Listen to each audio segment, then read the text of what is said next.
But it's funny when it got cool. Hello, Mr. Shelton. How are you? That's what I'm saying. None of the restaurants. I know that's right. No doors, no walls, no windows. Thank you. You will. Oh, okay. Thank you. Okay, I'll second. Okay.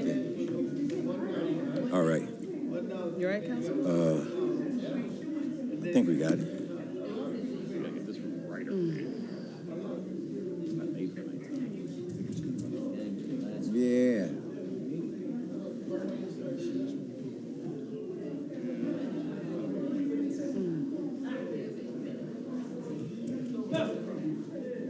Some kind of way, Jim was informed. He thought the budget was tonight.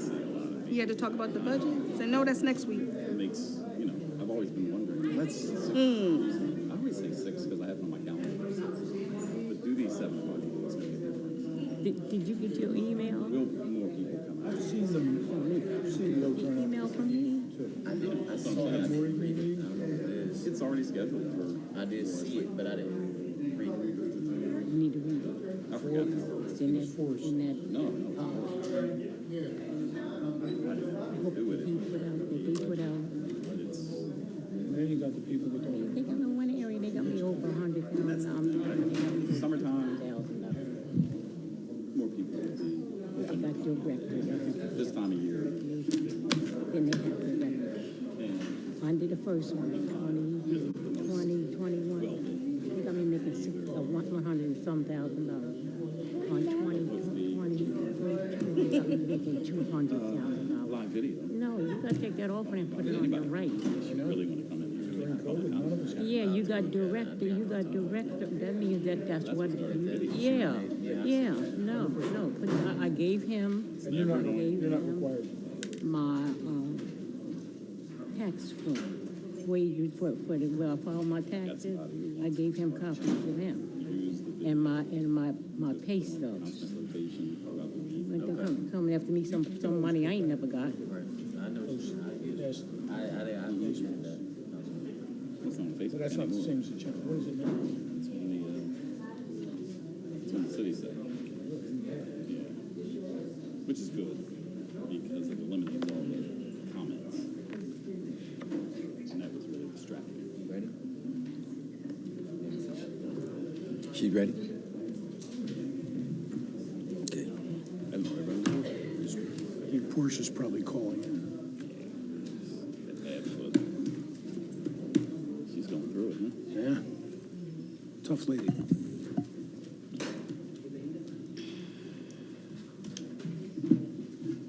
Hey, bro. How you doing? Hey, little Bob, what you doing over here? Good evening. We now call this city council meeting to order. We ask that if you are going to address members of council, that you would sign in at the sign-in sheet at the desk to my left at this time. Also, if you have a cell phone, we ask that you would put it on silent, mute, or off at this time. My cell phone will remain on because Councilwoman Portia West, who is unable to be here physically because she's recovering from an injury, is on the phone and she'll be present and she will be voting in this session. Thank you. At this time, we'll be led in prayer by Madam Clerk. Following the prayer, we'll have the Pledge of Allegiance. Madam Clerk.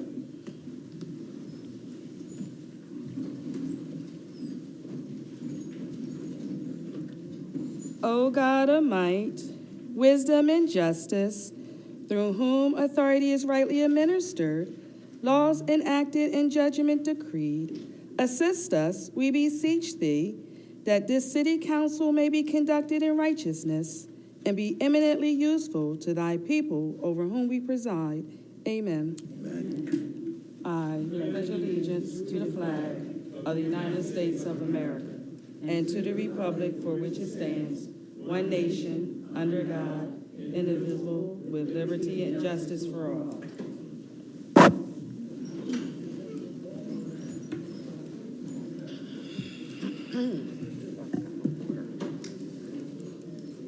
Madam Clerk. Councilors Williams. Here. Morgan. Present. West. Present. Roots, Present. Mayor Kirkland, Present. Move for the approval of the minutes. So move. Second. It's been moved in second. Madam Clerk? Councilors Williams, Yes. Morgan, Yes. West, yes, Roots, Yes. Mayor Kirkland. Yes. At this time, we open up the microphone for public comments on the agenda items only. If you have a comment on the agenda items, we ask that you would go to the microphone, state your name, your address, and your comments on agenda items only. Hearing or seeing none, Madam Clerk? Resolution, whereas the following individuals have requested a handicap parking zone.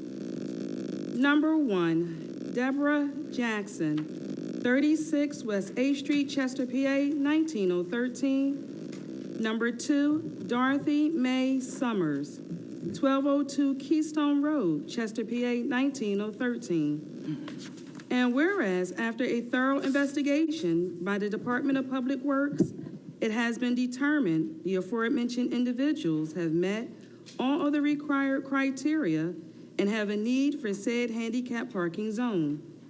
Now, therefore, the Council of the City of Chester does resolve that it does hereby authorize the proper city officials to install a handicap parking zone in the unit block of West 8th Street and in the 1200 block of Keystone Road in the City of Chester. So move. Second. Are there any questions? Madam Clerk? Councilors Williams? Yes. Morgan? Yes. West? yes, Roots? Yes. Mayor Kirkland? Yes. Resolution, whereas Chester City Council approved Resolution number 209-2023 on November 22nd, 2023, which is amended to read as follows. Whereas the City of Chester hired Jeffrey Zielak for the position of Staff Accountant, Department of Finance, effective December 13th, 2023, for 37.5 hours per week, with no benefits and a 60-day probationary period.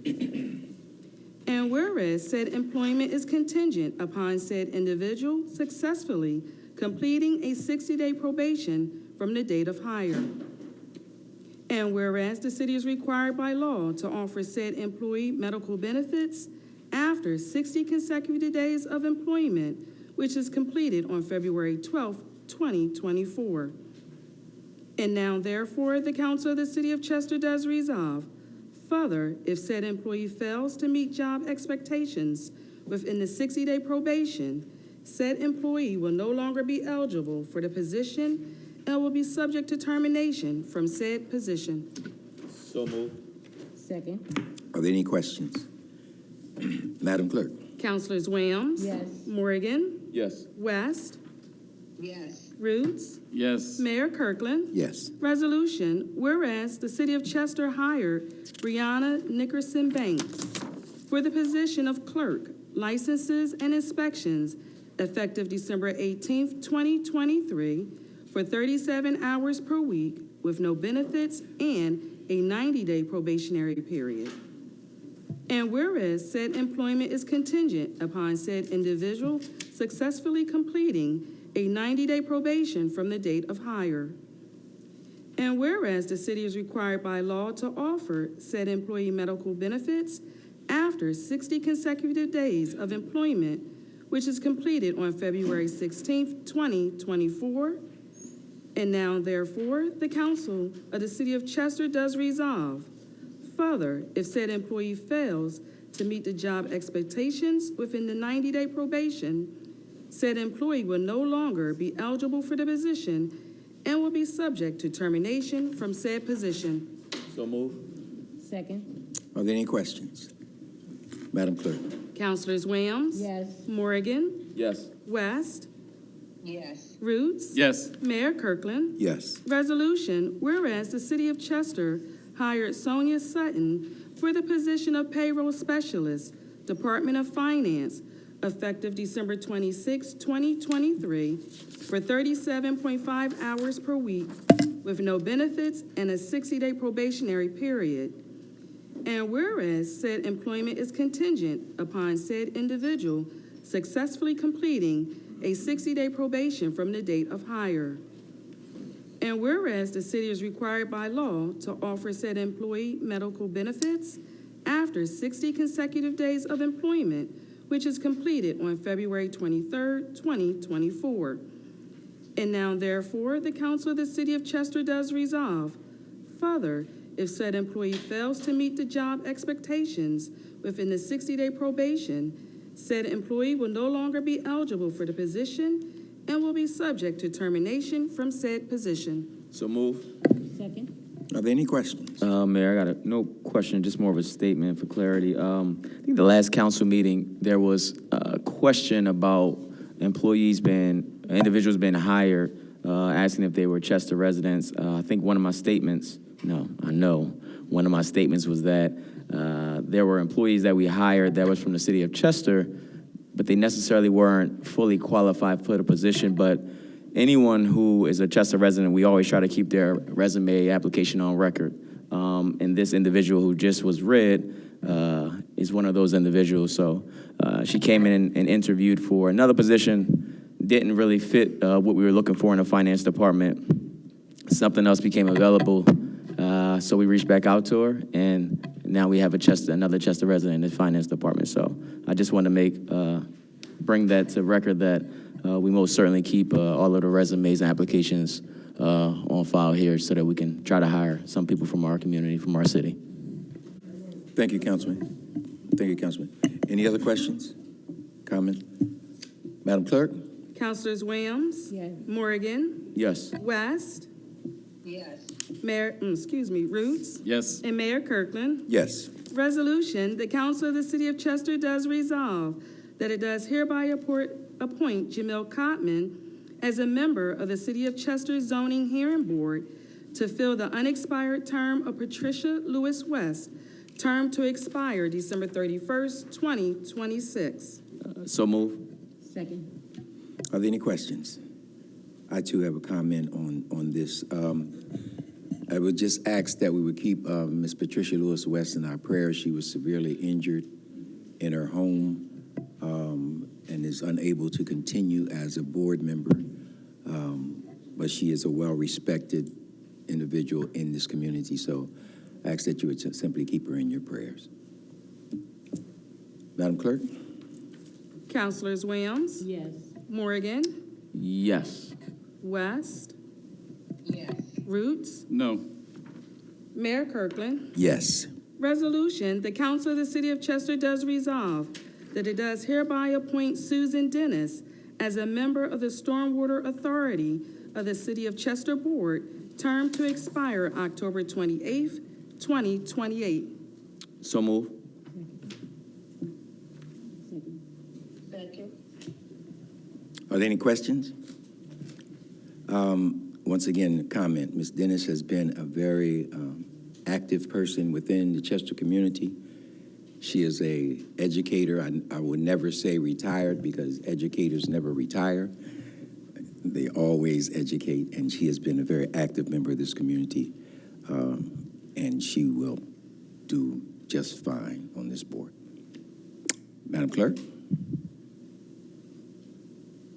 I'm sorry, Councilors Williams, Abstain. Morgan, Yes. West, Yes. Roots, No. Mayor Kirkland. Yes. Resolution, the Council of the City of Chester does resolve that it does hereby appoint Elizabeth Williams as a member of the Stormwater Authority of the City of Chester Board, term to expire October 28th, 2027. Further, appointment shall take effect January 1st, 2024. So move. So moved. Second. Oh.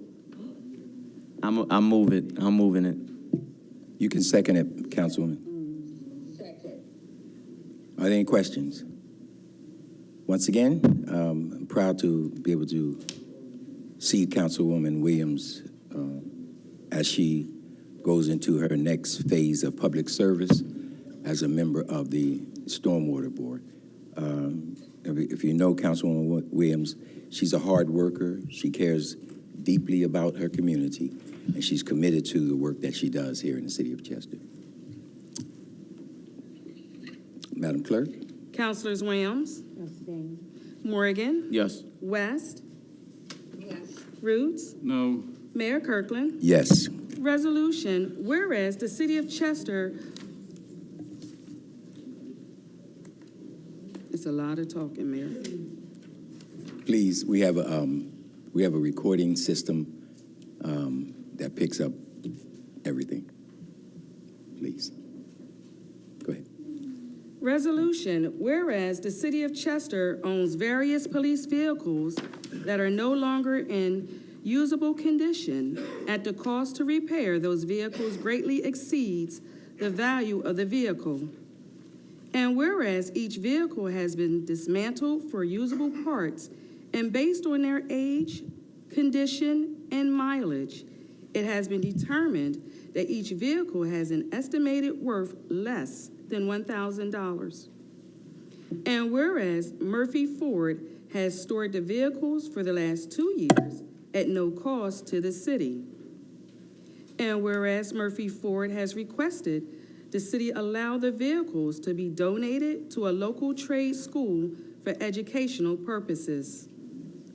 Now therefore, the Council of the City of Chester does resolve that it does hereby authorize the police vehicles listed on the attached sheet be decommissioned and are approved to be used to either repair current vehicles in the fleet or be destroyed by a local vendor to be determined by the Chester Police Department.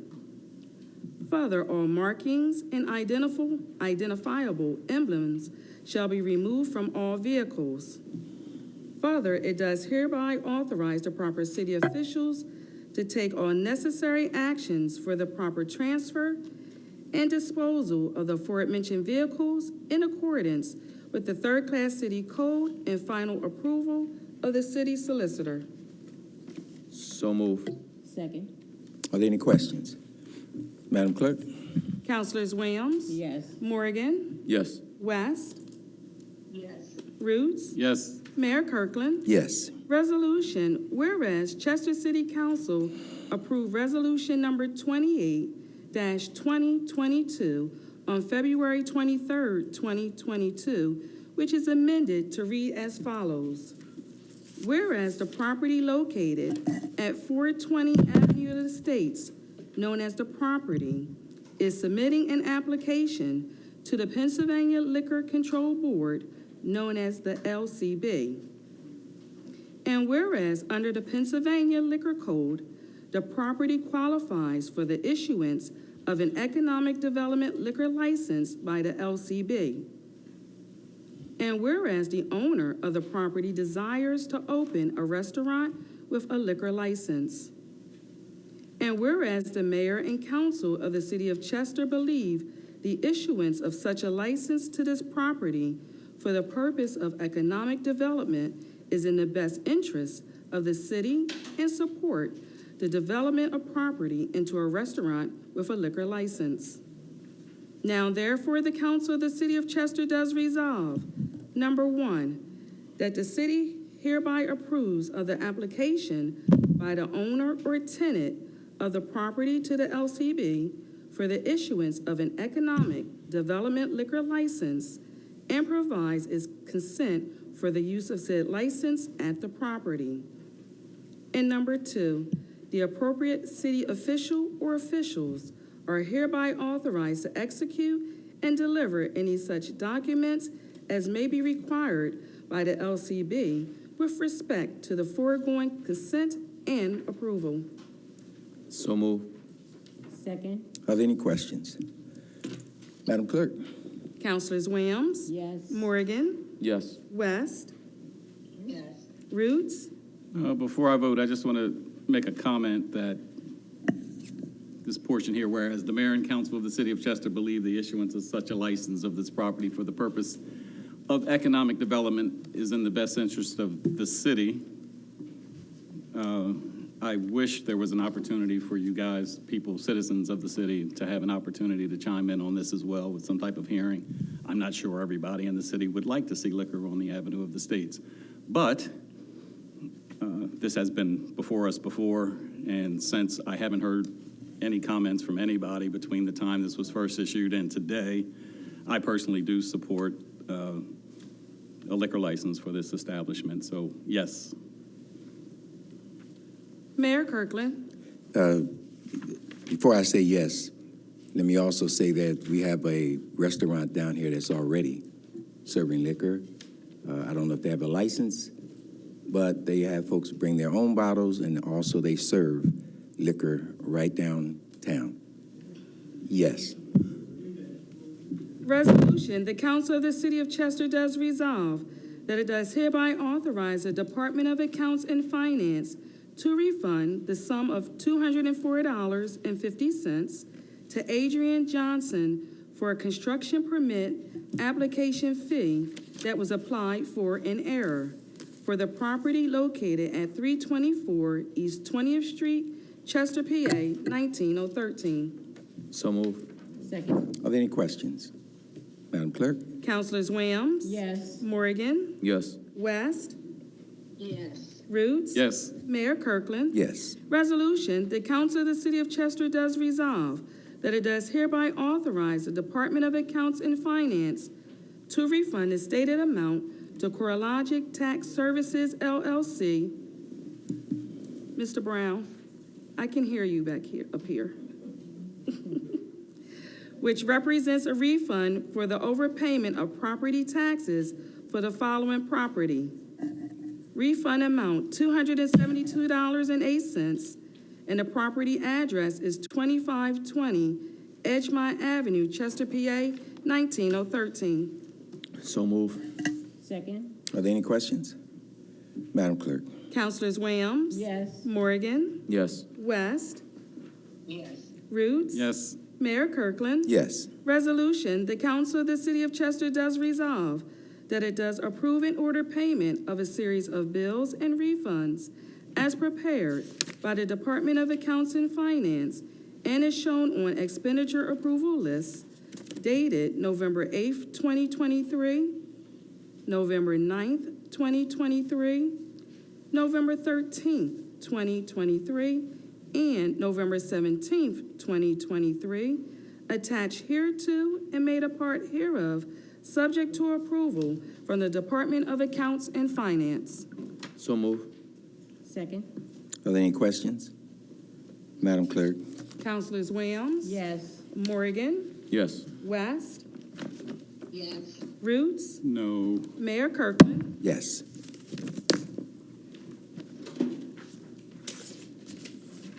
Thank you, Madam Clerk. You're welcome. Before we go into our next presentation, I do want to recognize two individuals. One being Mr. Shakur Abdul Ali. Mr. Shakur Abdul Ali provided some outerwear coats for our first responders and some other folks who had come into City Hall, I think it was 2 days ago. He was also featured on Channel 6 News in doing so. So, Mr. Ali, would you just stand so we can recognize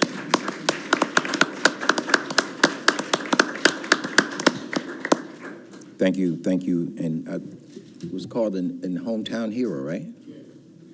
So, thank you for being our homegrown hero. Also, I want to recognize newly elected councilman in the borough of Eddystone, our very own Reverend Ronald Hughes, who's also a chaplain here. He's the first, my understanding, the very first African-American ever elected to the council in Eddystone, Councilman-elect Hughes.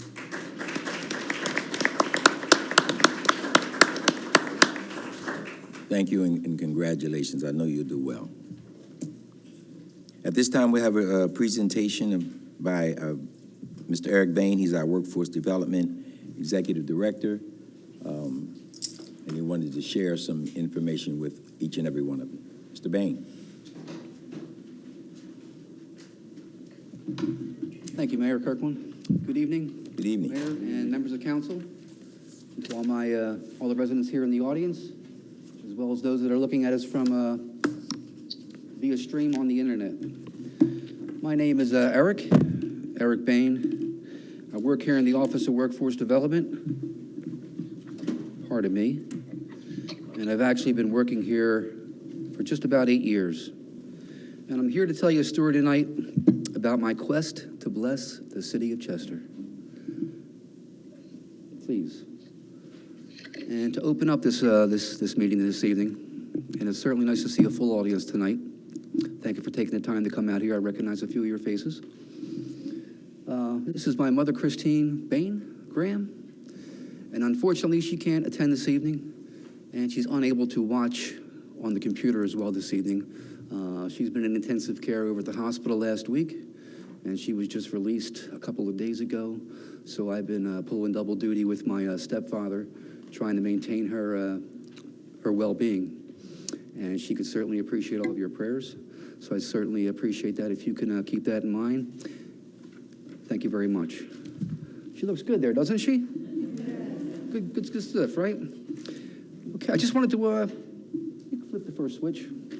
When I first came here into the city, that was back around 2016, and one of the first communications that I just happened to be in the course of doing business, a party from the County of Delaware, the internal audit supervisor, reached out to me. Her name was Christine McMenamin. And she goes like this. I'm just going to read this real quickly for you. I know you're not the individual to whom I should be directing this email to, but you are the only one who has ever responded to my requests. I truly appreciate your assistance, and unfortunately, for you, laugh out loud, you have become my go-to person. I am reviewing a report of outstanding stale checks that were issued by the county during 2015 to various vendors. In October of 2015, the County of Delaware issued a check to the City of Chester in the amount of $79,135, representing payment of Chester City's county aid from liquid fuels. This email is dated July 15th, 2016. And she's speaking about October of 2015, the prior year. We are going to stop payment and reissue, but I don't understand how a check for this amount could not have been cashed if it was received. And if it was not received, why hasn't anyone contacted us for a replacement? Maybe I am off base, but $79,135 is a sizable sum of money, especially given Chester's financial situation. The original check was mailed to 1 4th Street, Chester, Pennsylvania, 19013. Would you please be able to provide me with a contact person to Chester City to whom I can direct this replacement check? And I subsequently reached out to Mr. Michael Hurst in finance. I joked with her a little bit, and I said, please remit a new check to the City of Chester and earmark the funds for the Office of Workforce Development. Little did I know that I could have used those funds over the forthcoming years. But that was pretty good. And the check actually came in, and we got our funds. But I had similar concerns that she expressed to me in that email. But it was nice to be of service and be there to answer the phone and take care of business, which is what I try to do each and every day. And if you come here, this is when I first started working here in 2016. I had a coworker at that time. Her name was Nefertaria Yates. I call her the general manager over here because I was the apprentice. I was coming in fresh off the street, didn't know too much about what was going on concerning the programming that was currently existing here in the city. And between our all-star team from the Boys Club, which came down, we were able to keep the Work Ready Chester program continuing from the previous administration that had been operating it. When I first came in, there was a sizable amount of money outstanding on the street that was not collected from prior obligations from the business community. Just about $20,000. And we were trying to manage a lot of kids. That money ended up being collected. Next slide, please. All right, if you can see, we had over 150 applications submitted that first year when I walked through the front door. 35 youth were awarded internships. They were between the ages, note this, of 15 to 21. And we gave them 20 hours of work in the workforce and 4 hours of professional development on Fridays. We served them lunch, and we tried to treat them very well and make them feel right at home. Here you can go. I made a presentation to the Chester Business Association when I first came here to promote the Work Ready program. And I must thank Mr. Stephen Fisher, because he stepped up to the plate as soon as I got finished doing my presentation and said, I'm going to sponsor four students for you, 4 interns. And he like wrote me a check on the spot for like $8,000. It was amazing. It made me feel very good. And you can see some of the interns that we placed due to that funding. A couple of them over at the community center that the Housing Authority operates. And if you're familiar with the garden down there, the Ruth Bennett Garden, we had students down there working with Natanya and the team down there. You can see a gentleman there, Kevon. He's been working there for a number of years. He did great work, and it was a beautiful experience. And that was 2016. We had numerous sponsors. We could have had a good handful of sponsors, but it was very difficult trying to bring those people on board because not everybody is happy out there in the business community all the time. But I did my best to mend some relationships and try to grow the business. Please. So, question I pose to you. What if 5% of Chester businesses and nonprofits sponsor the youth here in the city? What would happen if, in fact, we can get that kind of cooperation here between the Chester Business Association, the Riverfront Alliance, the nonprofit organizations, everybody working together? Because we've had people here and there, but getting consistency and long-term commitments is very challenging. But the answer is, those 115 youth that didn't get a job back in 2016, they probably would have had a position that summer to earn some money and gain some experience. Would we all agree, or if I can ask a question, do we think it's better to train a child at an early age to get some experience in the workforce, or should we give them that first job when they become like 18 or 19 years old? The earlier the better, right? Save that thought. Remember that. 2017, we make it through the first year. Nefertaria Yates works her butt off. All right, if it wasn't for her efforts, the program wouldn't have happened. But she had beautiful relationships, and she was a hard worker with a great heart. And to this day, I'm still very appreciative of the help that she gave me trying to learn the ropes. And you can see here, we had a smaller class this year because there was a lot of challenges trying to work this stuff out. Nonetheless, those graduates from that picture appear pretty happy. Please. The Church Foundation, we had businesses in Philadelphia that were sponsoring our youth. This young lady here, she had a chance, she drove to Philadelphia to get to her internship. Drove to Philadelphia, came back, she's getting experience in transportation. Looks like she's very happy there. And you know where she's at today? Her name's Helena. She's a nurse, aspiring to be a doctor. How do you like those apples? This Dr. Jallo over here, she came in the Boys and Girls Club in 2017. We couldn't bring those people back. And we had some additional assistance, or we actually had some additional assistance from Dr. Jow, who joined me and the crew to administer the program in 2017. The reason why we had to get some additional help, we always need help. But if I can change the slide, please. We actually pulled double duty that summer in 2017.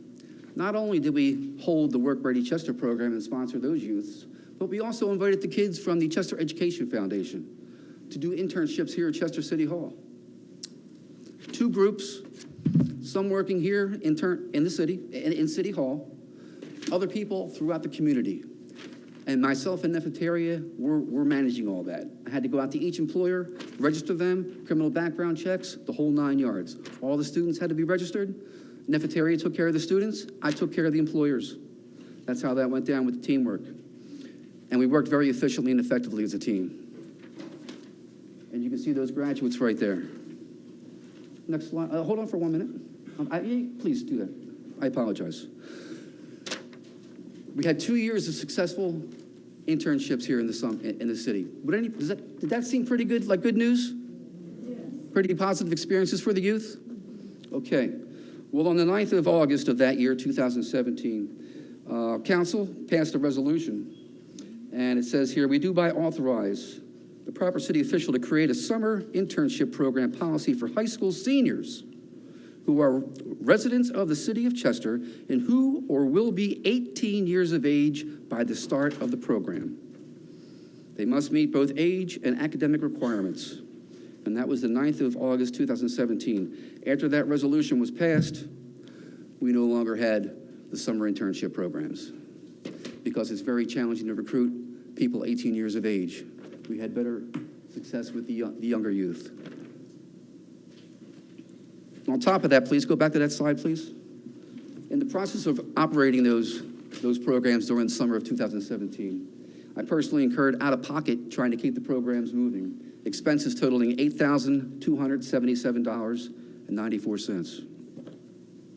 Invoice was submitted to pay those bills back on the 21st of December, 2017.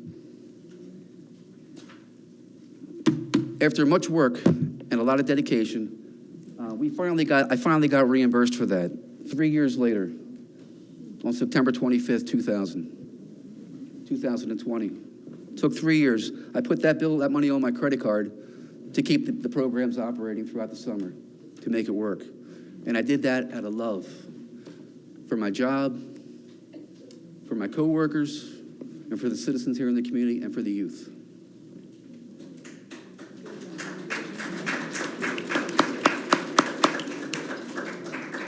Take in mind, here I am, I'm driving my car all over the place, trying to facilitate this business and take care of this. And the employee manual which I was given, when I was hired, indicates here a memo dated 2017, August 29th, and it's regarding mileage reimbursement for fees that you incur when you drive your own vehicle here for the city, doing city business. And I had a conversation with superiors, and they said, well, unfortunately, Mr. Bain, that policy doesn't apply to you in workforce development. But if the health department goes down the street, they get reimbursed, I do believe. Kind of interesting. Keep that in mind. Next slide, please. I joined the Rotary Club at Chester. And if, in fact, you look at Mr. Leitner's letter to the community, he indicates how he's trying to build relationships with the school district and the business community. And I, too, was trying to do the same exact thing. And that's why I joined Rotary International. I'm a former president of the Namens Group, and I wanted to do some community service and do some good work here in the city as well with my friends over at the Chester Club with Mr. Warren Selwyn and their family of friends. That's my mother there, again, by my side, painting hooking me up with the Namens credentials. Unfortunately, after going through a couple of years, and we were doing positive things together, and we had good relationships that I was building. Unfortunately, it became difficult to pay the bill for the invoice. And on the 3rd of January of 2017, I had to politely communicate with Mr. Sell and indicate I would like to suspend my membership for the 2017 calendar year until further notice, because my dues were significantly overdue and I couldn't get anybody to pay the bill. Well, as you can see in my notes over here, Mr. Sell sent me at least a couple of hundred emails over the years. Not all of them were friendly, all right, trying to get the money for the group. And I diligently tried to pursue that because that was the right thing to do. After 5 years, from 2017 to 2022, I was finally able to remedy that obligation. Next slide, please.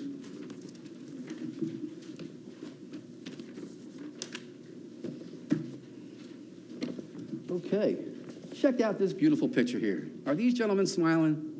Can you see that? This is back on the 5th of January of this year. Mr. Leonard Leitner, our chief of staff, he reached out to me.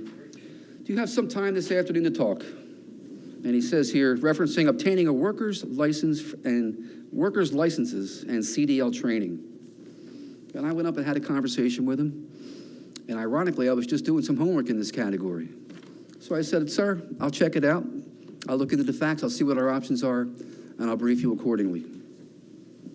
A week later, on the 12th of January, I briefed him on the facts, told him what the situation was, identified a firm that can help us with the training, figured out how to process the paperwork, who we had to send all the information to, because we were working with the Delaware County Workforce Development Board, and they were going to be reimbursing us for the cost of the program, $5,000 per head. All we had to do was fill out the paperwork and do the right thing, get the system in place, and start rocking and rolling and making people and growing their credentials here. Okay, so that was on the 12th of January, if you recall. We had everything ready to rock and roll. People lined up. I did all the homework with each individual. Four people were enrolled in the program. We cut a check to the Delaware County Community College for $21,436. A little while later, on March 21st, 3 of the 4 people passed the test. Now, when I first spoke to Mr. Leitner in the beginning, I said, sir, if we do this correctly, we can get reimbursed by the county on these 4 people, and we'll be able to put through a second cohort during the second half of the year with that free money. I said, let's keep that in mind, sir. Well, on June 10th, we received a check for $15,000, reimbursement from Delaware County.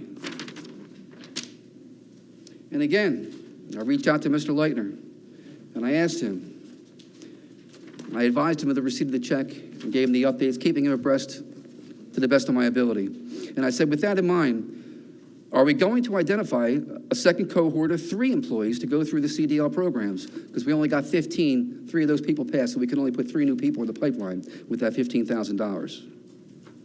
To this date, I never did hear a reply regarding that, why we never put anybody through the pipeline, unfortunately.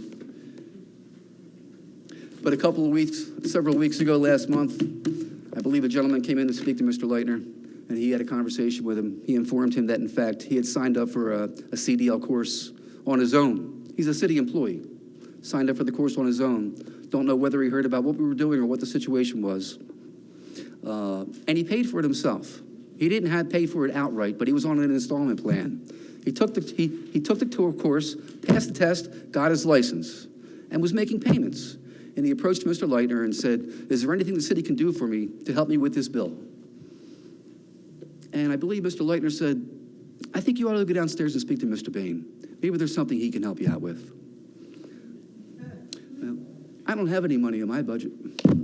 But nonetheless, I tried to make that gentleman feel okay. But I thought that was a little uncomfortable, that conversation. These 3 gentlemen graduated. Everything turned out very nice. We wrote a nice letter to the Workforce Development Board, and we got our remaining check for $5,000. The $20,000 reimbursement came through, and only those 4 students went through, and that's how that ended up this year. It was a great situation. Everybody was very happy, and I felt great about it. It would have been really nice if we could have said thank you to those guys and went down to Uno's and just had a little luncheon. We just got $20,000 of reimbursement fees. And all I'm looking for is a little bit of a thank you so that we can celebrate some positive things that take place under this roof.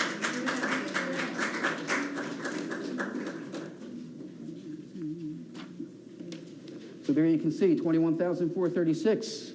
That's what went out. $20,000 came back in. When Mayor Kirkland first took the job as mayor, if you've read his report to the community, he talked about trying to reduce gun violence and trying to make this city a better place to live.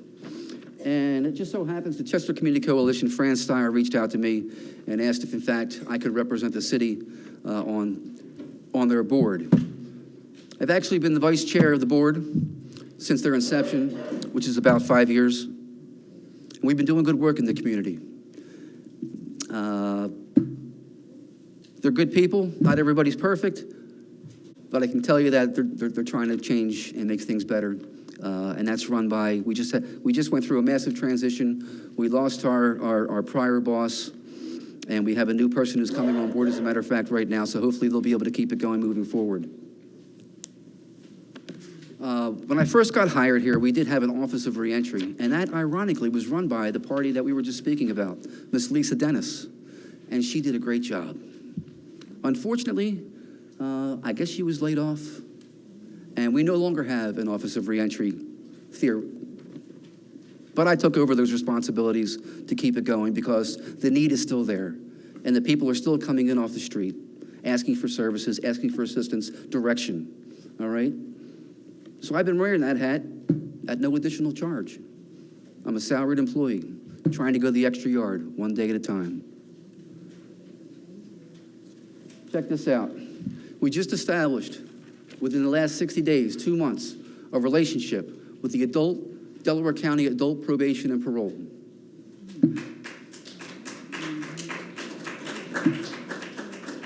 You've been coming here probably a lot longer than I have. And I'm sure you noticed that, in fact, we have a little bit of difficulty with, we had some littering difficulties here in the community. A lot of trash here, there, and everywhere, and we're trying to work on that problem. This gentleman's here in the audience, as a matter of fact, and he had some, he had some community service hours to take care of. So I approached, I spoke to the mayor and Mr. Leitner about the situation, and we talked about how he could utilize that time to help us out. Laid out a game plan regarding what's going on. We've been working on the outside since the beginning of November. Every week coming over, cleaning up all the trash in the entire grounds, this whole entire square block. It looked beautiful. It only remains that way for a couple of hours. All right, keep in mind, we have the hotel down there, and the people who are parked down there, they have a habit of leaving their residue down there. And we have other issues as well.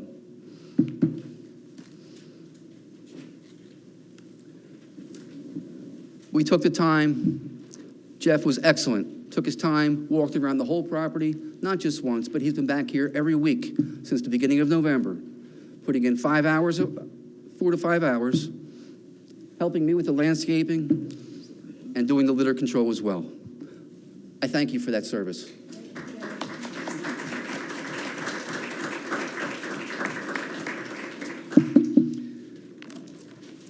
If you haven't had a chance to check it out, I don't know if you've noticed over the years, but for the last 4 years, the Office of Workforce Development has adopted the grounds outside where the drive-thru's at. The reason why I did that is I wanted, because that's the employee entrance for the most part.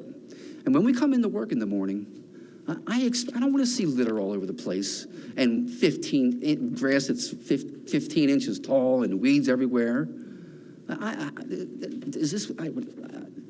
expect better.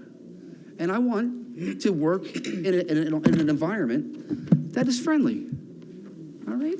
So I just took the initiative, whether we're shorthanded here in the city or what the situation may be. And I cleaned up and I adopted that ground.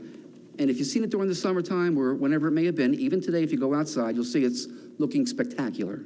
Right now it's winter, so they're not blooming. But come back in the spring and you'll see what's going on. We actually hired some other professionals here in the city to do some other work here on the grounds.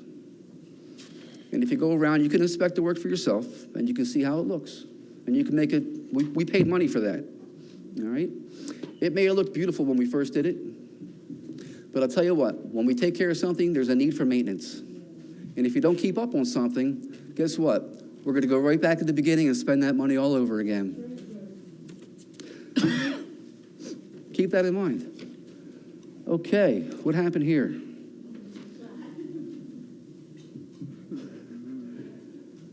What happened here? Okay.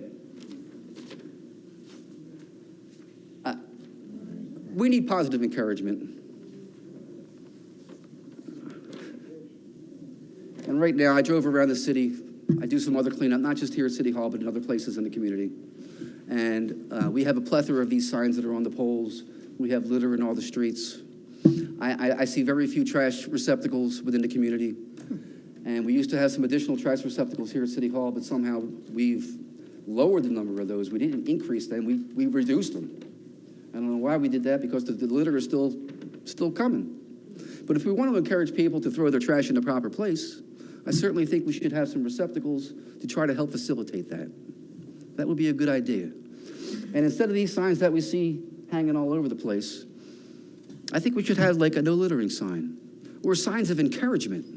Like, we love you. We care about the city. Care about yourself. Put trash in its proper place. Treat it like your own home. We need those inspirational signs throughout the city. We don't need, I want to buy your house. I want to buy your car. Call Andy. That kind of stuff. All right? Let's get some positive things here in the community. Please. Next.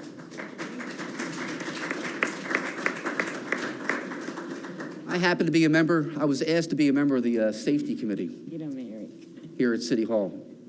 And we're supposed to be identifying things which aren't correct. We don't want to see people getting hurt, little things like that. But a lot of the things that I'm talking about tonight is low-hanging fruit. These are little things. And my grandfather told me at a young age, if you take care of the little things, the big things will take care of themselves. Check this out. Something as simple as being respectful. All right, the sign clearly states, no parking, by order of the fire marshal. Mayor Kirkland has sent out memos regarding this.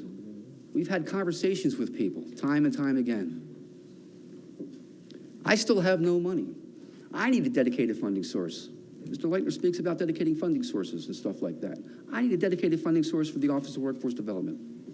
If we can go out there and write some fines for littering and things of that nature, for graffiti removal, if you look out the mayor's office, the gentleman who's rehabbing the building, directly, all you got to do is look out the window, taking his time working every day building this building up.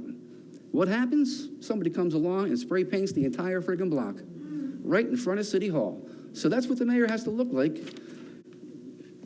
That's what the incoming mayor has to look forward to. But I believe we should have some kind of, I think we should take some people, put them to work, collect some fine money, pick up the litter, take care of the graffiti, these little things.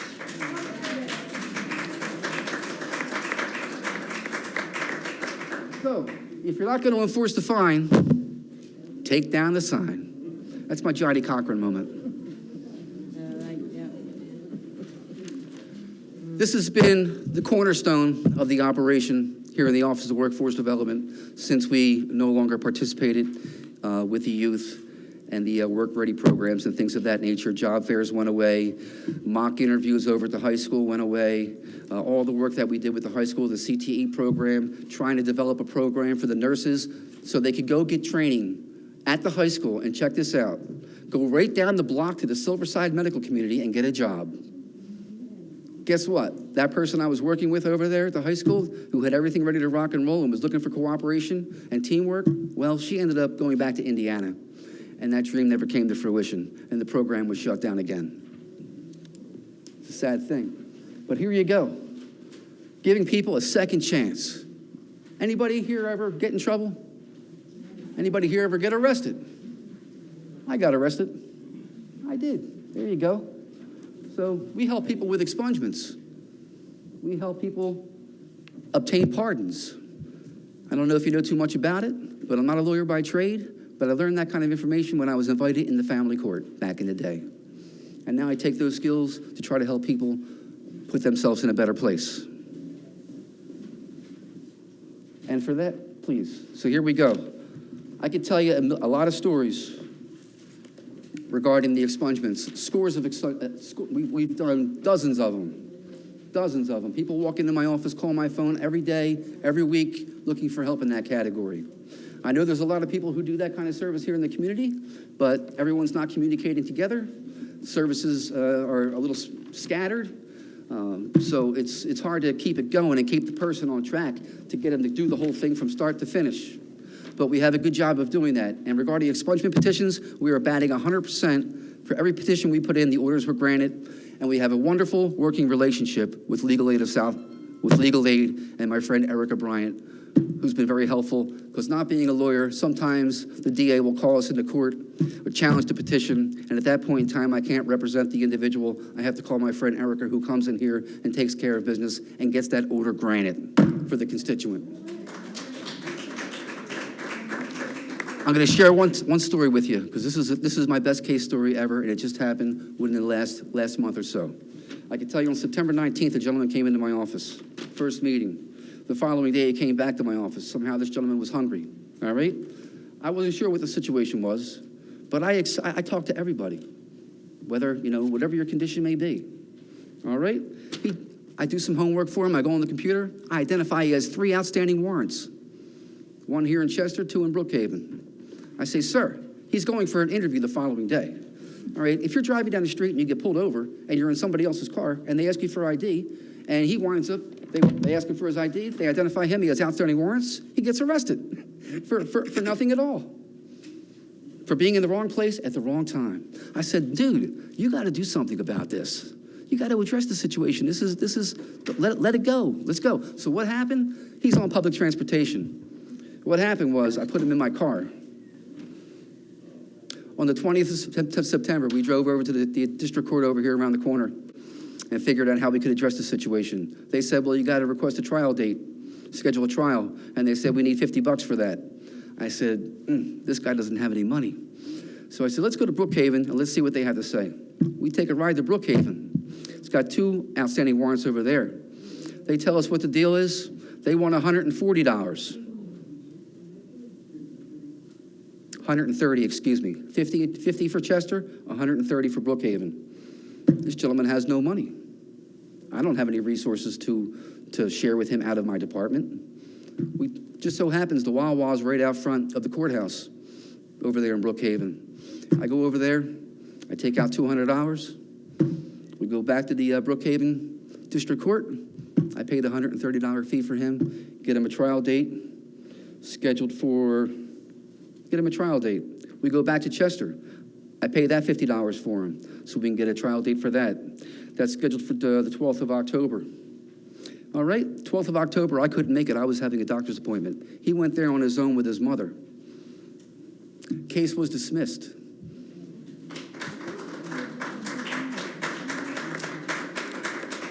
On October 31st, we go over to Brookhaven. That's where we had the second court hearing. I was present with that. I was just sitting in the audience. He had 2 violations over there from a number of years ago regarding some vehicles and some baloney.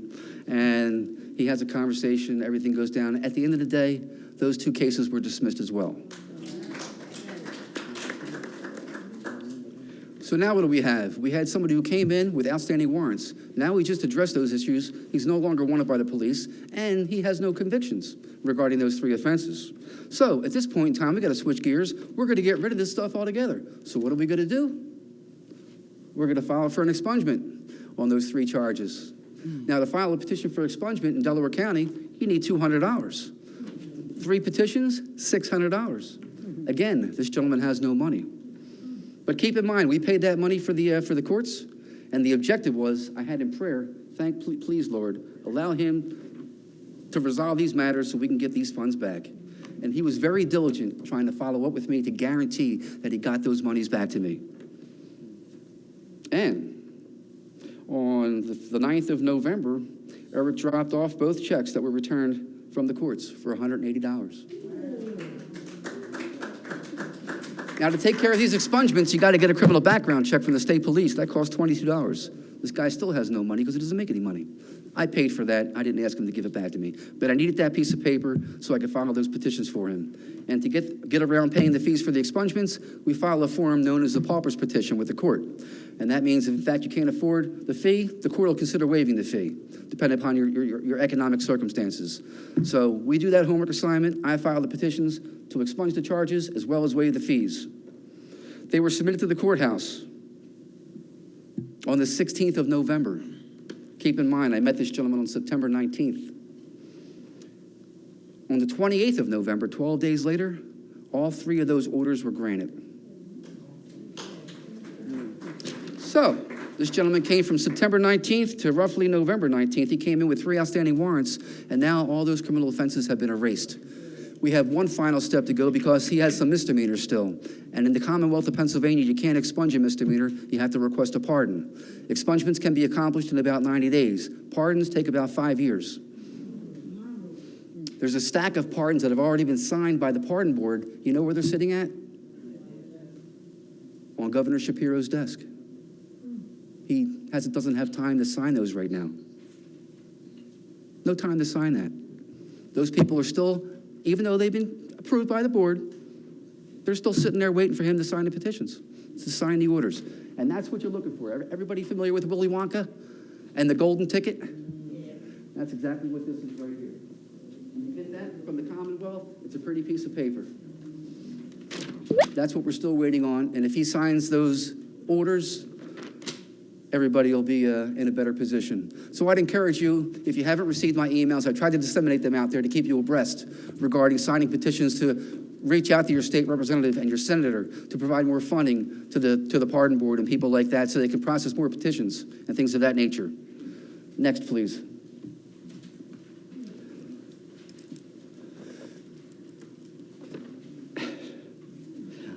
I haven't become financially wealthy working here. As a matter of fact, I've actually lost money. But I didn't do it for the monetary gain. I'm trying to save up some treasures in heaven. But let it be known that back on May 3rd of 2021,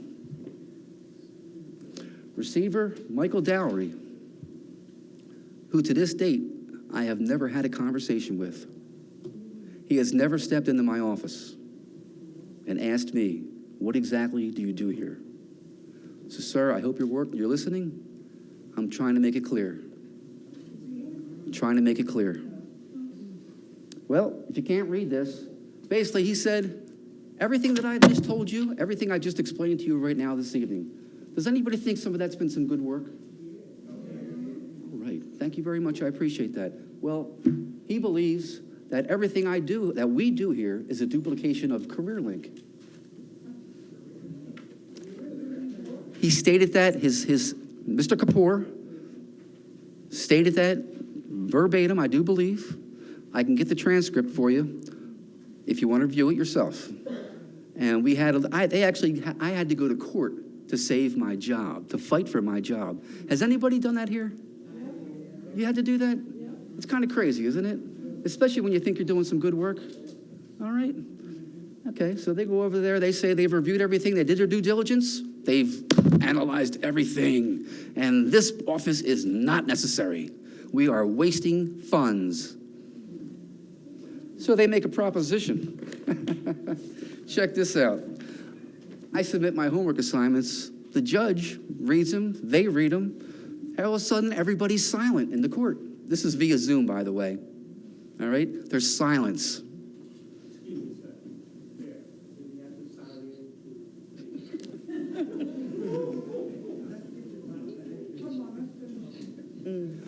There's silence. They backed down, and they agreed to keep me. They actually didn't agree to keep me here. They actually wanted to send me down the street to Entrepreneur Works, because it says here, they've identified an entity that does similar work to what I'm doing here at City Hall, and they're going to go have a conversation with these people and let me work out of their office down the street in the Crozier building. That was their resolution, to pay me some money and things of that nature as well. And that would continue as long as the ARP program is in place or the city exits receivership, whichever is sooner. That's what they proposed on June 1st of 2021. And 2 days later, on the 3rd, my friend, our solicitor, Ken Schuster, he replied to them and said that's an acceptable proposition. I don't know what took place after that conversation took place, but somehow I ended up staying in my office downstairs to this point in time.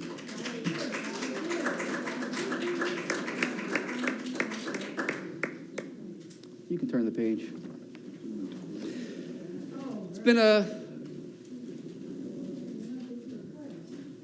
all we're looking for is a little bit of teamwork. I hear a lot of talk now about transparency and running the operation as a business. And ironically, that's what I've tried to do since I first came into this position here, as a matter of fact. But when we got our new leadership here and Mr. Leitner took his position, he was first hired as the Chief Operating Officer, I do believe. And he scheduled a meeting with all the department heads. Sound of correspondence on or about September 6th of 2022. And we just got done meeting one another a little before that point in time. And I had seen the email that went out inviting all the department heads to get together for this meeting because we were going to go over whatever was going on. And I replied to him, I asked him, I said, good afternoon. It was nice meeting you today. Please advise if you would like me to be present for tomorrow's meeting. Thank you. He did reply to me, and he said it was nice meeting you as well. As for tomorrow, you do not have to attend the meeting. The meeting is an operations meeting. Ironically enough, I have an old business card here that says Operations Specialist and Financial Planning. That's what I actually do before I came here.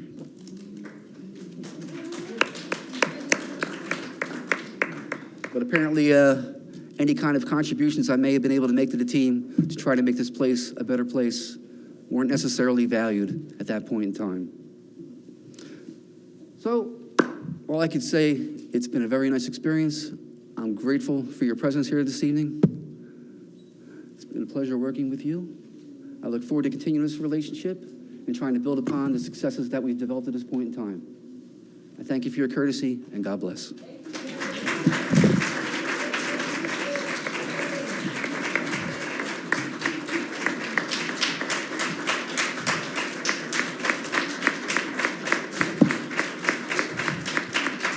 Have a good night. Thank you, Mr. Bain. And a lot of times we don't see what people do, the positive and great things that people do in and around the city of Chester. Because a lot of times folks just do the work and don't look for accolades. But nope. I do apologize. I had a couple of guests that came here to say a couple of words. Okay, well, I'll get to them. They need to sign this. They need to sign this. You need to sign this if you're going to speak. Put that back down there, kid. But as I was saying, there are some folks who just do the work and never look for praise or anything. But sometimes that can be hurtful to the individual, because we live in a world now that has a whole lot of what is it called, Facebook and all those other things, and folks will discredit you if you allow them. So Mr. Bain wanted to present today, and I'm glad he did. And I'm going to I've already asked another director to prepare a presentation to mayor and council at our next council meeting. I think this is good information. So thank you, Mr. Bain. Pass it back to the mayor.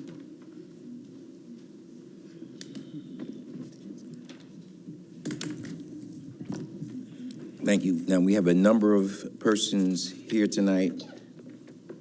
You all right, Council? We have a number of persons here tonight. And so we're going to ask that you limit your comments to at least 3 minutes, starting off with Mr. Jack Starr.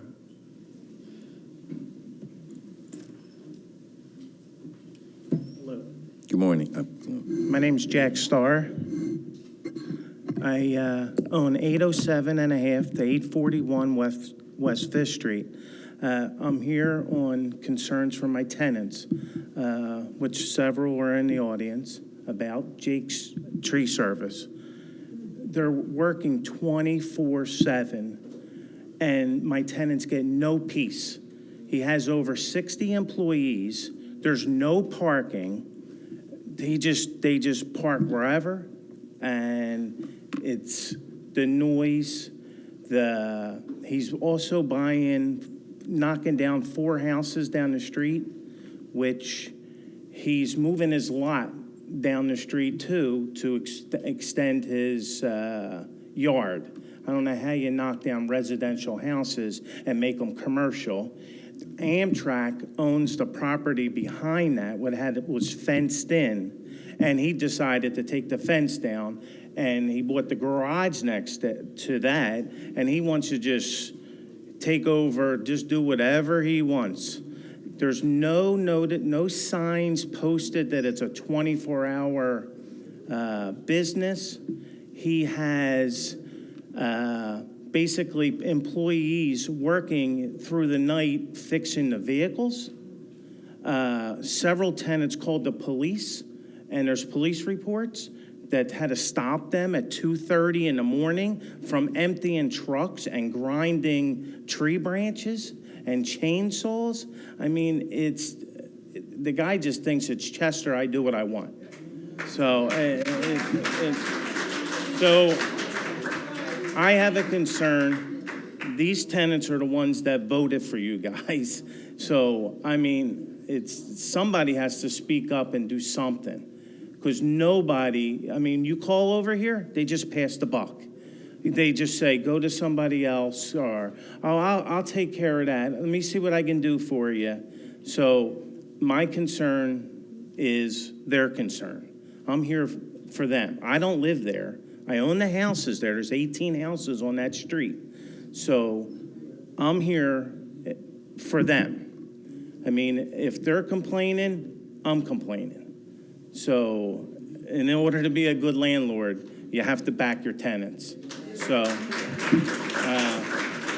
I just, and there's several of them here, they don't get no sleep. I mean, you have a little kid that will sleep in the front bedroom that has to move to the back bedroom because they can't leave the windows open in the summer. I mean, it's just like, if the guy has no consideration for nobody, like somebody has to talk to him and say, listen, what are your hours of operation? What about all these massive vehicles coming down the street, the wear and tear in the street? I mean, it just goes on. And I'm sure down the street they're complaining too, but I don't know if they are. But somebody has to say something, do something. They don't get peace and no peace. Well, Mr. Starr, let me just say this. First of all, thank you for bringing that to my attention. We have worked with Jake's Tree Removal Services down through the years. One of the things that they were supposed to be doing, and we had worked on that, and that is parking their cars on their property. No. But I'm just saying. Yeah. I'm just saying. You just brought that back to our attention. It's the first time I'm hearing it. When we worked it out, they're supposed to have their vehicles parked on the property. We never said anything about 24-hour services. Yeah, there's several tenants that can speak and say that they're woken up in the middle of the night by hearing somebody working on one of the trucks or the trees. I mean, cutting the trees. I mean, it's just, he'll bring, they go somewhere in Delaware County and probably take a tree down, they'll bring the stuff back and start chipping it in the yard because it's Chester. You wouldn't do that in another Delaware County area. Well, Mr.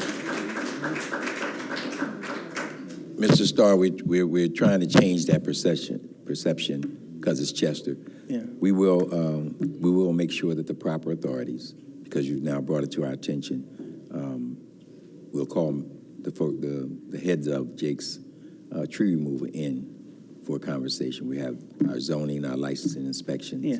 So we'll deal with this. Because I have concern, like the 4 properties knocking down, they're eyesores. They needed to be knocked down. But make that a parking lot for your guys. Don't be parking in front of a lady's house that has health care and the lady can't get somebody where they have to pull up because she has to go to the doctor's. Oh, hold on, let me go get my car, where it's parked all the way down the street. So. We hear you. We'll address this first thing in the morning. Okay. Thank you, sir. Thank you. Thank you.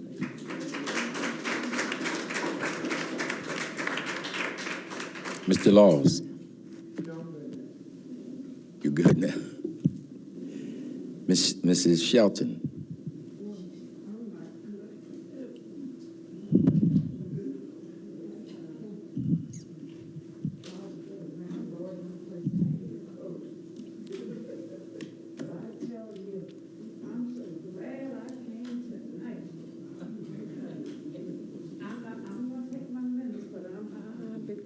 Back. I just want to know, we had 3 employees hired tonight, and we're bankrupt. And every time I get over here to a meeting, we're hiring, and they're at big salaries. Where's money coming from? Don't ask me right now, because I have to keep going here. Then, who takes care of cars when they park on the sidewalk and you can't get down the sidewalk because of cars are parked on the sidewalk? Okay. And what else? The sidewalk. But then I heard something that sounded like it was an L&I problem. Let me tell you. when you be remodeling houses and bringing truckloads of supplies to do the remodeling, and don't you need a license? And I understand. I watch people move out like today, this afternoon, and by tomorrow evening, somebody's moving in. Now, does IL and I, are they open 24 hours so you can get here and get somebody else in less than a day? I don't know. You know, I know I'm old and I'm just asking. So I just want an answer. But anyway, there's some more things I had down, but I was impressed with the house owner, landowner, property owner. And everybody needs to be doing something. And even, I was more impressed with Eric. Now, I've been around here since Eric. I remember Eric when he worked in the rep's office and with that present mayor. He always worked. He always cared about people. He didn't care who they were or what they looked like. He cared. He worked. The only thing I'm going to say now is, Mr. Mayor-elect, I sure hope you keep Eric on staff.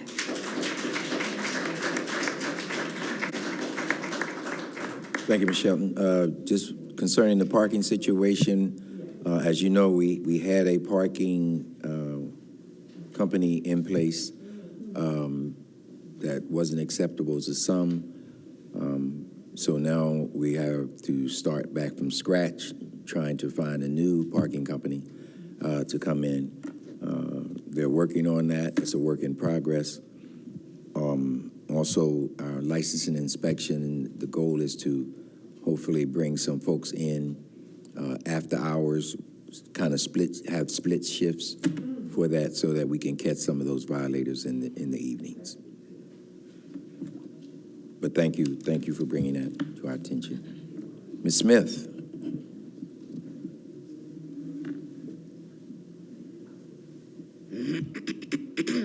Yes, good evening.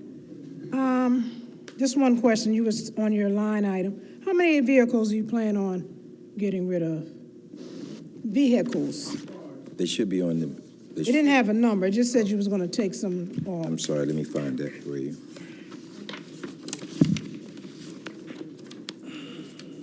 Okay, while y'all looking for that, I don't want to lose my minutes. So, in that batch of vehicles, 13. 13, thank you.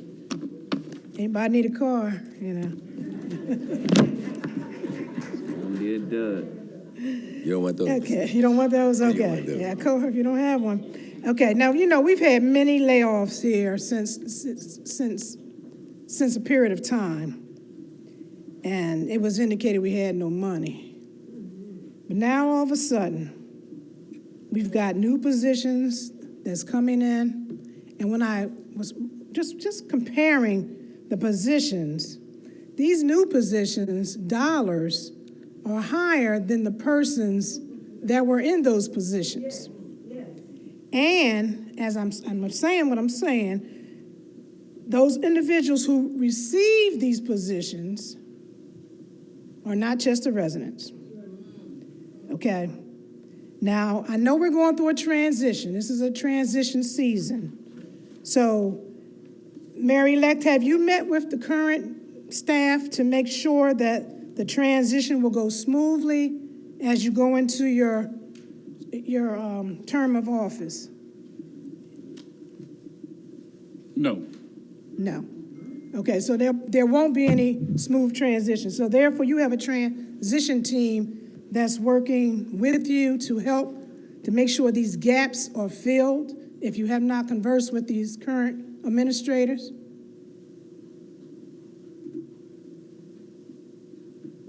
I have a transition team, you said? Yes, I did ask, yes. No, you told me I had a transition team. No, I said, do you have a transition team? do I have a transition That's a question mark. No, I don't. Okay. Well, I'm just hoping that the transition goes well because every time administrations change, that usually happens. But we know that based on your votes for all these different times, as far as the expenditure list, you vote no every time on the money, and you always said, yeah, it's not necessary, and so forth. Let me just say this, because of things that has happened in your department that dealt with money that wasn't necessary, the employee has have to go to court to defend that. If you had solved that, you would have picked up that there were some things going on in your department that you should have been aware of. So I just want to say that. And then I just was listening, as I listened to the person, I just hope what Mr. Baines was doing was not a farewell speech, because I know there's going to be changes in positions and so forth. And I just hope, and I concur with Mrs. Shelton said, that that position will not be taken away, because people need help. Thank you. Thank you, Ms. Smith. John Shelton Jr. See him. Oh, this say Junior. Young whippersnapper.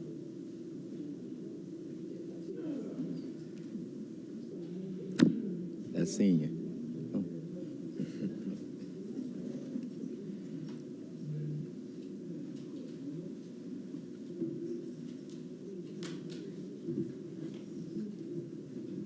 Good evening, Mayor and Council. Good evening. I'm glad to be here with you, even though we're going through some trying times, because most of my friends and fellows that I went to school with, they're all gone. But I'm still here with the living legacy of what's been transpiring in the city of Chester since then, 90 years, my childhood, everything. I went to school here, 4th grade, right up the street. We've gone through some trying times, and we've done a lot of fighting for civil rights for ours. I came along when we fought for civil rights here, when black folk couldn't get jobs here. I've lived through it, fought it. And he's blessed me to be here now for this also, and I'm thankful. But this is something that happens, well, I've experienced from time to time. I think the outgoing mayor, the council, who have made some miracle changes, been blessed to make some miracle changes with us. Young folk don't realize what it is because they didn't live back there. They don't know what happened. They don't know. Our young people that are in office basically don't know either. Because I think some of them would do better if they knew. I am saying to you, all these problems that we got, and some have been compounded, we still must fight. We still must push forward. And we can't keep hating each other and fighting against each other. We've got to do the other. We've got to come together as a people and get the best that we can get for all of us, because this mayor and city council have to serve everybody. Whoever we elect, whoever's elected, they got to serve, they're supposed to serve all the people equally. And that is what we have to do. And we got people in here now, I understand, and I don't fully understand it yet, how we got people run for office and get elected and don't live here to represent their city. And some of them have lied, actually lied. The bottom line is, God, not me, not nobody else, but God is looking at it also. We thank you for what you've done. We thank you for the direction. Look at it as it is. and you still have to work supposed to be for the people. And we're supposed to be for the city of Chester residents. And I'm one that's been here most of my life. I came here 6 years old. But look at it as it is, and we should work together, not separately. And everything that has been stated, I don't have to be stated again. I don't have to do it over, but we're all saying the same thing. So let's look at it and work and make it better than what it is, and not be governed.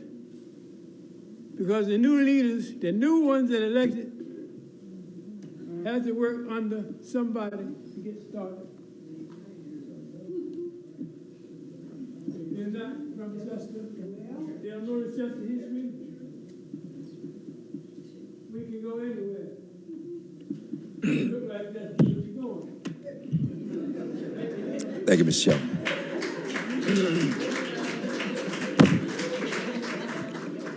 Mr. Brown Williams.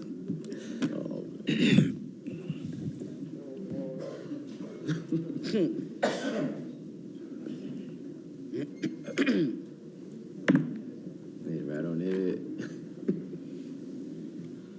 Good evening, how y'all doing? Good evening, Mr. Williams. Hey, Madam McCray, we love you, baby. There you go. Now go ahead and start, Mr. Brown. Okay. What I come over here today for, see if y'all got any inspected in this city. That's the reason I'm over here. I don't come over here too regular. I want to know if y'all got any inspected in this city, inspect houses and stuff, electric work and different things. When I was in the hospital, people moved in there, house burned down across the street from me. Could have burned up everybody in the block. Now, last week, somebody moved out one house on the corner there. Hell, the next morning I get up, more white folks are moving the house. I can't believe it. And the inspector, you know Kirkland for yourself. When I come up, they used to say, what that boy named Leakins and them, they used to go out and inspect the house before people move in. Make sure they got new rugs on the floor, kitchen painted at least, but people don't eat the roaches from other people. But now, they don't do that. Now, the house on the corner by me, on my side, and people moving. I done been there 10 times, tell that man, you have to cut down that tree. I just put a brand new roof on my house for $5,000. A pinhole already in it because the tree rotten and limbs dropping out. Who will come down there and inspect that tree? And tell that man he got to trim that tree up. You got to trim it. If you don't trim it, he'll grow wild. Mr. Williams, we do have inspectors here in the city. Yes, sir.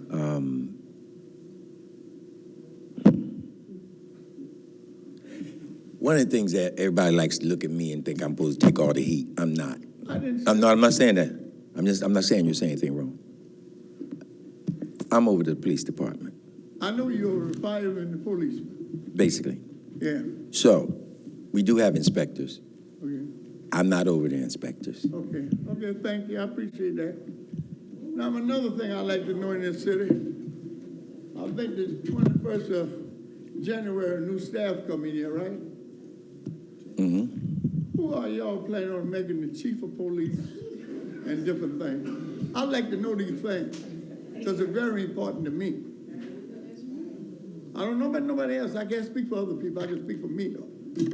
My little grandbaby gets shot right there on a piece of stove. I ain't never found out nothing. They ain't never know nothing. Because I seen the town where I come from, they'll find before the sun go down. But you can't do that no more. They got laws over them kind of thing. And Kenny Schuster would love to get your money out the media. I'm serious. I'm not laughing with that, but, you know, my grandbaby gets shot. Last week she been in school. She jumped out of school and started running. So she see the guy. And that's bad. She grabbed a man down in Delaware. That man shot him. All the police running in the store. My daughter said she go through that. My granddaughter. I don't know. not no good feeling. And I like to know, but different things. Now, last Sunday, some little young girls, they stopped by the house in need. And they leave the house and went up the street, and the police stopped. They tagged something funny on the counter. And one of the girls had reefer in the pocket. They're like, you go to stores on the corner and buy a reefer. I seen it be sale. Right there up there on Upland Street. Right there as you go up at the foot of Curly Street. I can name 10 stores that sell reefer in Little Town. I don't smoke it. Never did like it. But I seen it be something. All the police had to do is tear it up and take it to the street. I went to New York last Monday. People shooting needles in the street. You go to Philadelphia, people shooting needles in the street, and the police stand up and watch. And you mean to tell me, you're gonna mess these kids' record up right around here. I don't know who doing it. I don't know if there's new cops coming around doing it or who doing it. But a lot of that stuff could be smart. But y'all let them kids do nursing work and stuff, they're gonna be everywhere. But Mr. President, you know they're not gonna hide. Well, let me respond to you, Mr. Brown, because unfortunately you kind of way over time. But let me just respond to you. There's some of these places have what is called medical marijuana. I don't know nothing about it. I'm gonna try to help you out. I'm gonna try to help you out. It's called medical marijuana. So they sell medical marijuana, and in order for a person to purchase medical marijuana for whatever condition they're using the marijuana for, they have to have a medical marijuana card. And so if they go into the store with their card for that purchase, they're legally allowed to purchase. If you purchase it on the street in Pennsylvania, it's not legal as of yet. So if you purchase it on the street, there's a problem. It's almost like what was that, prohibition? When alcohol, I mean, certain places alcohol, you could purchase it, but if you got it from the speakeasy or the bootlegger, that was illegal. So they still have to work on some issues up in Harrisburg to see if they're going to legalize it here in Pennsylvania. That's another story. I can say, you asked me about the police chief. I can say this. One of the things I did when I promised, and somebody said, don't do that. They said, don't promise, don't make that kind of promise. But I made it. I promised. I said, well, if you actually afford me the opportunity to be a mayor, I said, we're going to reduce crime. We're going to put lights on our streets, and we're going to put cameras up. We did just that. And I put a number up. I said 50%. And we reduced crime by 67%. And the person that helped make that happen is standing right back there. And I appreciate him. I don't have a call when it comes to other employees and stuff. But I do appreciate the work that Commissioner Gretzky has done down through the years in rebuilding. And now, I mean, our police force has shrunk. It's not easy being able to police a community when you don't have the numbers that you'd like to have. But I commend him on the job that he has done with the men and women of the Chester Police Department. That's nice, because at least you can talk to him. You talking to Stevie? Yeah, Stevie. You talking to him. See, if you got a police and you can't talk to him, he ain't no good to you. You're wasting time. I see it the other morning, I was going out through Brookhaven, I pulled on the side and stopped, and the police stopped a young girl. And I asked the officer, I said, why you stopping her? He said she been driving 37 miles an hour.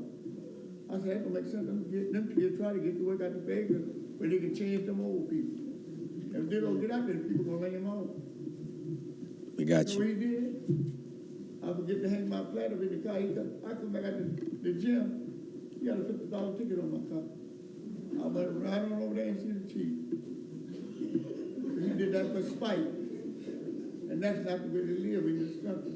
You see how the storm is rolling and the lightning sure flashing. We got some unfortunately, there's some spiteful persons in this world, but thank God there's some real good folks. Yeah, Mr. Brown. Steve was a nice boy. I know his dad, I know his mom and all of them. Ain't never did nothing wrong with me, none of it. Yeah, he all right. But thank you. Thank you, Mr. appreciate Brown. that. Appreciate you.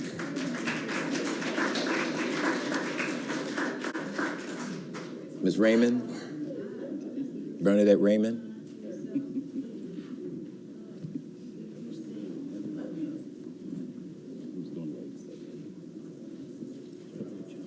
To Mayor Roots, I thank you for taking your time coming up on Beverly Lane to check out the light situation and the big pothole in the alley.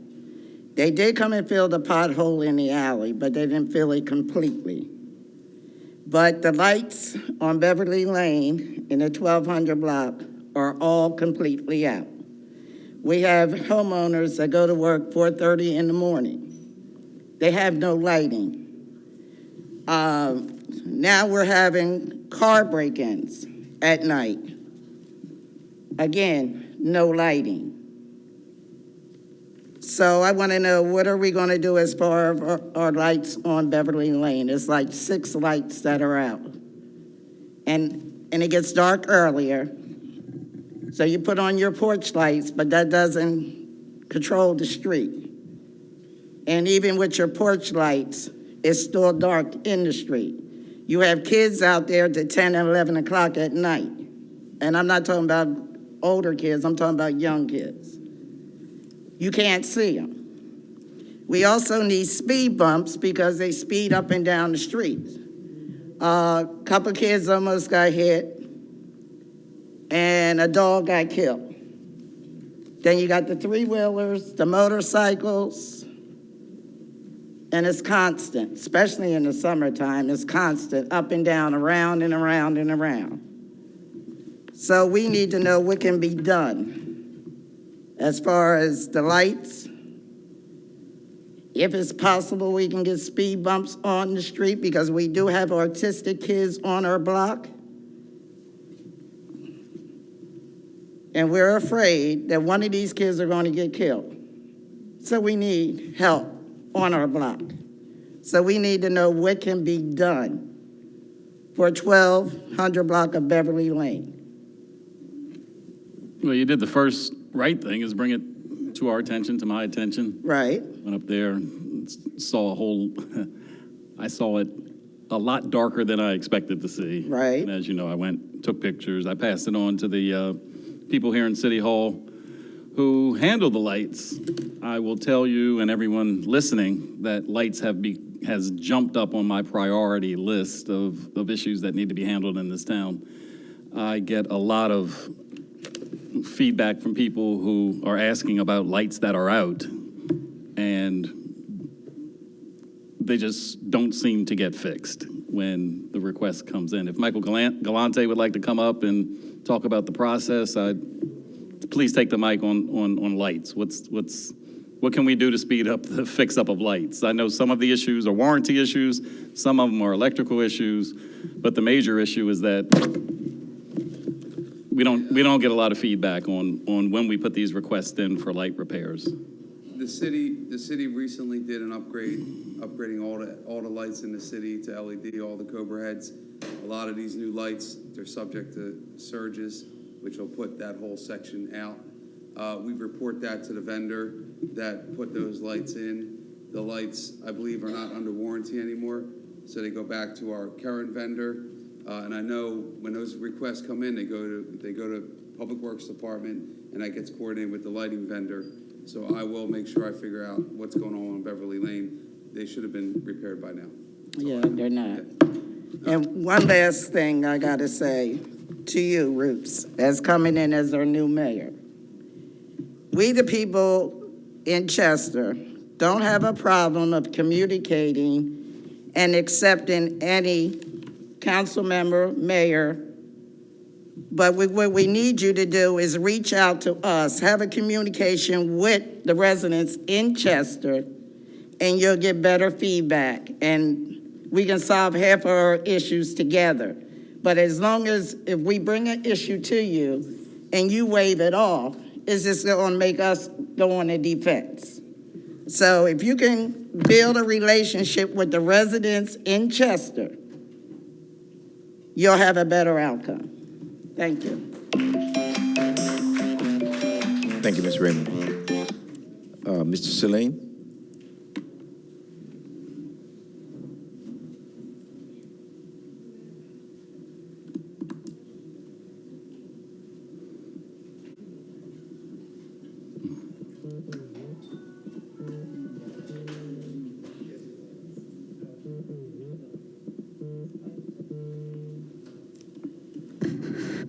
Good evening. Good evening. Good evening. Yes, my name is Amin Abdul Salim. I live at 240 Patterson Street in Chester. I'd like to share with you very briefly. I was listening to the gentleman here, the elderly gentleman. I know his name well. Before I start, I'd like to apologize for I wouldn't say outbursts or anything of that nature. It's just, I felt it was almost necessary. But I have utmost respect for you, Mayor, and I know that your time limit is good, and you could stop anyone anytime. But it seems like this person going on and on and on and on and on. And so, Mr. Salim, can you please use the microphone for me? Thank you. oh yes, surely. And I did not sign in when I came here. I didn't know. Okay, let me sub before the bell goes.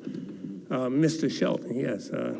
He's been here a long time. I've been here quite a while myself. And I used to see Mr. Shelton. He used to be very active, sincerely, active, very, active. But let me get to what I'm trying to say here right quickly, is that, Mayor, you and your administration here, you've done more than what you see you've done by the leave and the mercy of our Lord. I was watching 9 mayors. You were the 9th mayor, sir. You have said no to a lot of stuff that came to you. Sometimes you just have to say no, lad, no, God but God, no, lad. This is the principle that a child is born on. No, he takes the best of the mother womb when he's in the womb. Takes the best. No. A lot of stuff came to you wasn't any good at all. It was not any good. A lot of stuff is still coming to you that is not good. But you had enough to say, no, lad, no. No God but God. So this is what we have to do. We have to do our Lord's will. You have arrived, sir, you and your administration here. You have arrived. We have arrived with you. We have arrived with you. This new mayor coming in, when it's over, if he do not follow the course that is already set, that is ordained by our Lord or decreed, he's out of here. He's out of here. So I certainly hope that he understands, the position that he's in. And I hate to see you go, sir. I hate to see you go. But this is a new life. It's not anyone doing this. We have already done this. This is what God is doing. God is doing this himself. We got to do God's will. So I pray, sincerely pray. So there's no new agenda coming in, and I'm going to take it off and do this and that. Just, inshallah, follow the agenda, God's agenda that we are working. We who have worked this will always be in authority here with this. There's no one can come and take this off. So with that, sir, and the liquor, there would be more than that. Yeah, the liquor, let me just say something about liquor. And it says, and I'm going, it says that we see that liquor is a spirit. It said that we will come into a spirit that we will not need liquor at all, and no intoxicants. Our Lord will be all that we need. Oh, you good? Yes. But there are some who cannot travel to our Lord as fastly or quickly we can. So they need intoxicant. And would they have it in the liquor store, a spirit store? And we coming to a point that all this is going to be done by this mind. What is done for us has to be done by us. By us. No one can come in and work for someone else and be their boy or their man, step with law. You know, we got to do by us. Inshallah, God's will. So, inshallah, estafullah, my brother, sir. But I love this. I've been here a long time, sir. And I thank you, Brother Mayor, sir. I thank you. Thank you, Mr. Salim. Thank you for your kind words.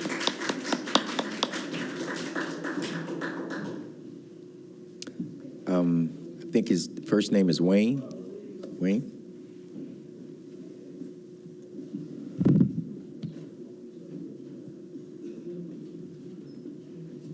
Yeah, good evening, Mayor. Good evening, Council. Good evening. My name is Wayne J. Poole. I live at 16 Upland Avenue, and I'm here to speak on behalf of what Eric Bain has helped me do.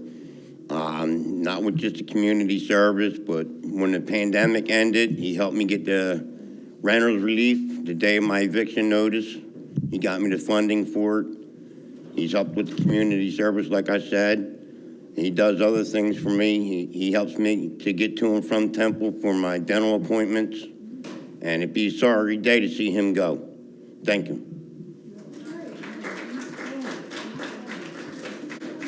Thank you. Thank you, Wayne.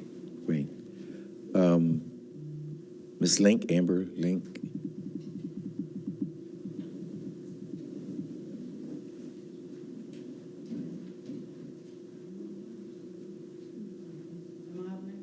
You, Ms. Link? Yes. Mm-hmm. Good evening. This is actually my first time attending. I've been a citizen of Chester since I was about 5 years old, so I'm not usually at these things, but I came strictly for Mr. Bain. Ms. Link, do me a favor. Pull that mic down. Just Sure. There you go. I came strictly for Mr. Bain.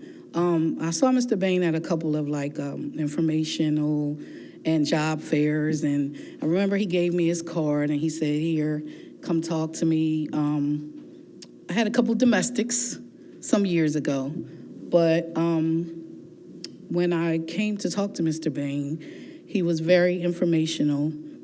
He helped me. He always answered my phone calls, my emails, and what he's saying holds true. You know, he's like, "Listen, if you don't have it, we're going to get your paperwork in. I'll make sure it's taken care of. Just see me later." So, again, I ran into him at a couple of different functions. When I came in, I mean, it was just like he knew what he was doing. Everything was laid out. He answered any questions I had. He made it simple for me. He always was very professional. He seems like the type of person who cares. And after listening to his whole presentation tonight, I have even greater respect for Mr. Bain because I have reached out to people before and have gotten no response. So to have someone who's in your community who not just says he cares, but he actually shows, he doesn't know me from a can of paint, but he treated me like he's known me for years. So that's something that's extremely important to know that someone cares, even though they don't know you.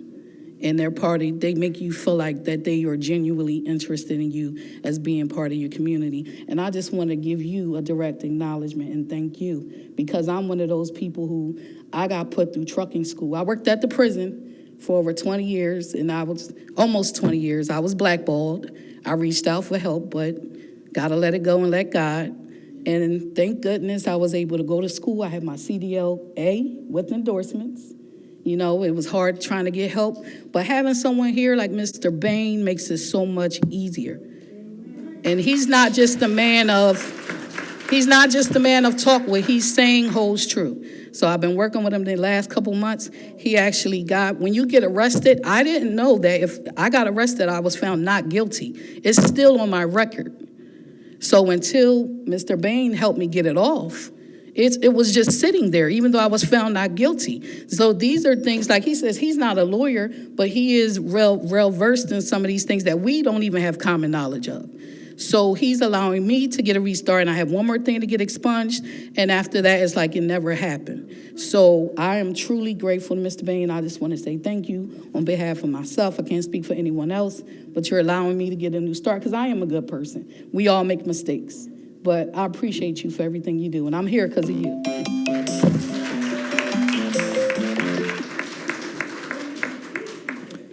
Thank you, Ms. Link. Mr. Green? Larry Green?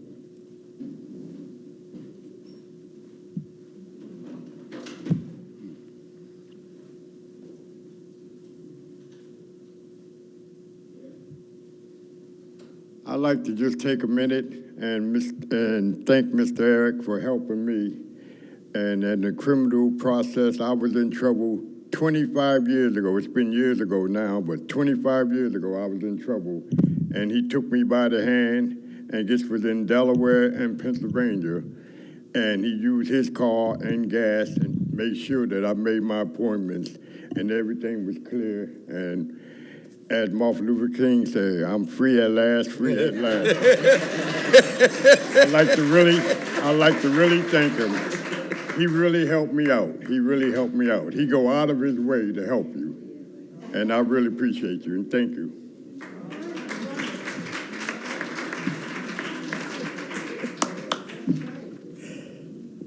Thank you, Mr. Green. Okay. Councilman Williams? Good evening. Thank you. Good evening. Mr. Eric has been working around here hard, long, and strong. I've had a list with a sign-in list one day, and I sat down there and I was counting to see who had the most visitors. And it was Mr. Vane that had the most. I watched the residents that come and go in and out of his office and how happy they are when they leave. So I know he must have solved their problem. I would ask the receiver to resend what he's trying to send, because Mr. Bain's program, workforce development, is needed here in the city of Chester. I know they might have some other ones around here, but I haven't seen them do the work that I can say the city of Chester has. He represents the city of Chester, and I appreciate him very much, and I need the receiver to resend it. I'm asking him to keep our development here in the city of Chester. Thank you, Councilman. Councilwoman West? Yes, I too would like to say that Mr. Eric Bain has done a wonderful job in helping those persons in Chester who need and desire a second chance. All people need is just a helping hand to change things in their lives, and he's done a wonderful job. I have people in my department, the Public Works Department, who have been helped tremendously by Mr. Bain, and I don't understand why am I right to understand that we are transferring maybe workforce development out to the county? You know, some of our people have transportation issues and not able to get out to those other areas in the county. And with a program like workforce development, I think we should keep it right here in Chester. We need it. Our people need it. Why make it difficult to get services? Thank you. Thank you, Councilwoman. Councilman Roots? I don't have anything. Councilman Morgan? I'm sorry, did you already ask Councilman Roots? Yes. Okay, no comments. Okay, thank you. I don't have anything really, but I'll say this. We do have one more meeting before the new year. Two more meetings? Two. Come on now, y'all. I mean, count them down now. I didn't make it count. All right. That's up to So y'all. I don't have anything to say. I'll wait to that time to say my farewells. So I'm good, Mayor. You good? Yes, sir. Okay. Thank you. And I'm going to wait till that time as well, but I will chime in with I'll give my farewells. Hopefully you all come back now. You're here. Anyway, I do want to say something about Mr. Bain. I've had the pleasure of knowing Eric for quite some time. And believe it or not, I didn't ask him. I never asked him. I didn't even know he knew And I had some stuff in my background. But I opened up the mail one day, and I get this big packet of mail in my mailbox, and they're expungement papers. And I start flipping through them. So I did that? Some of the stuff I'd totally forgotten about. But I saw this stack of expungement papers, and my record was wiped clean. He did not have to do that, but he did, and I'm glad he did. I want you to understand something. What he did not say is, usually, if you go to a lawyer, you're talking about $5,000 to $7,000 if they can get it done. That's if they can get it done. I mean, you're gonna pay that if they get it done or not, between $5,000 and $7,000. What he did not say is he has done that for free for hundreds, literally hundreds of people in this community. And I want to thank you for making people like my classmate, Mr. Green, free at last. Free at last. Thank God Almighty, it's free at last. And I want to thank all of you for being here this evening. This has been very informative, and I appreciate each and everyone's presence here tonight. I haven't got my wife to come out here. Lord have mercy. What you doing here? Anyway, I want to thank all of you for being here tonight, and this meeting is now adjourned. We got 2 meetings? 2.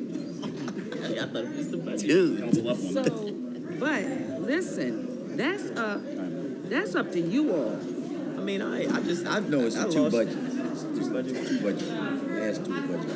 I mean, I prepare myself. No, it is 1 council meeting and 1 budget meeting. No, we got